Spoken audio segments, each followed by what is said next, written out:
2017 into 2018 is going to be a transition period in bladder cancer, particularly for patients who are in this second-line setting.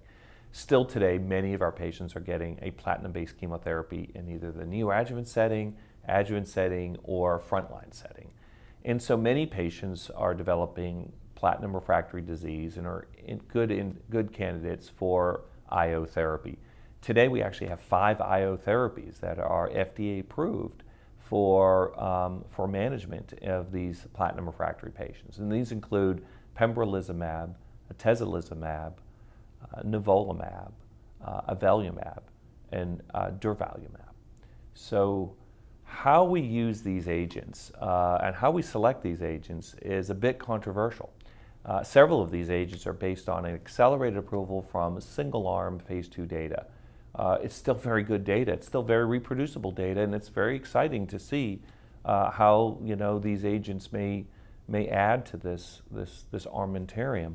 But on paper, it's difficult by the results to really tease out if there's a patient population that might do better on a PD-L1 inhibitor like atezolizumab or avelumab or durvalumab, or if there's a group of patients that really do better on a PD-1 inhibitor like nivolumab or pembrolizumab.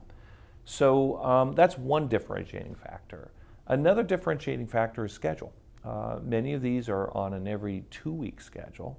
Others are on an every 3-week schedule. And most patients will tell you, as much as they like their physician and their practice, they much prefer to come in every 3 weeks than every 2 weeks, particularly if they're responding, they're doing well, and we're looking at a very durable response. So for me, and being in a referral center like Duke, an every 3-week schedule is a big advantage.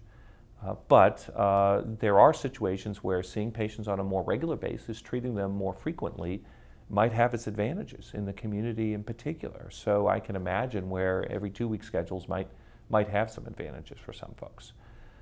Lastly, there are the pre-medications, the administrations, the time it takes to infuse these therapies, which can vary as well. So I think there's multiple factors. Interestingly, probably the thing that's changing the most is the frequency of dosing, and we'll probably see more data in 2018 showing some alternative regimens, every 4-week, even every 6-week dosing potentially with some of these agents. So that may change some of our attractiveness to one agent or another. But ultimately what we really want to see is efficacy. We want to see biomarkers to enrich the response. We want to see efficacy improve beyond this sort of 20 to 30% response rate. And we're going to want to see combinations that really enhance not just the response, but the complete response, the duration of response, the really long-term benefits that our patients most desire. Keynote 045 was a remarkable study in many ways. First, it was the first study in decades to show a survival benefit in metastatic bladder cancer patients in an unselected population. These were patients that were platinum refractory, that obviously have a heterogeneous tumor biology, wide spectrum of metastatic sites of disease and prognosis. In the control arm here, we saw an overall survival of roughly 7 months. So really a pretty poor risk population overall. And yet in the control arm, in the pembrolizumab arm, we saw a overall response rate of 27% and a survival benefit of roughly 3 months with a hazard ratio of 0.73. Now, a 3-month survival benefit, improving from 7 months to 10 months, may not sound like much, and many patients might find that somewhat discouraging. But in an unselected population, that's remarkable, because what that's telling you is that you're really changing this survival curve in a dramatic way for a subset of patients. There are going to be some patients that don't benefit from either therapy and have a very poor prognosis, and you can see that in the Kaplan-Meier curves, where these curves both drop down for the first 30 or 40% of patients. And then they start to separate. And what's remarkable is even though there's a subset of patients that respond and probably benefit to this second-line chemotherapy, there's even a greater benefit associated with IO therapy.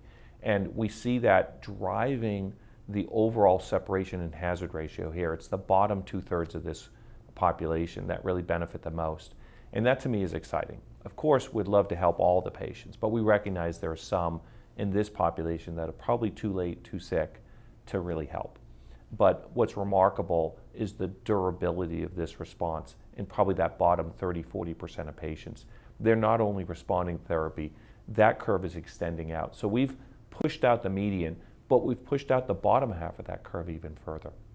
And that's a population of patients that historically maybe we've made some anecdotal inroads on, but we've never seen a population-wide benefit like this. And it's really remarkable.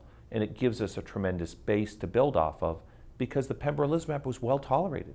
Here's a population of patients we would have expected to be perhaps sicker and more vulnerable at risk for complications than maybe some of the frontline studies that have been done with this agent.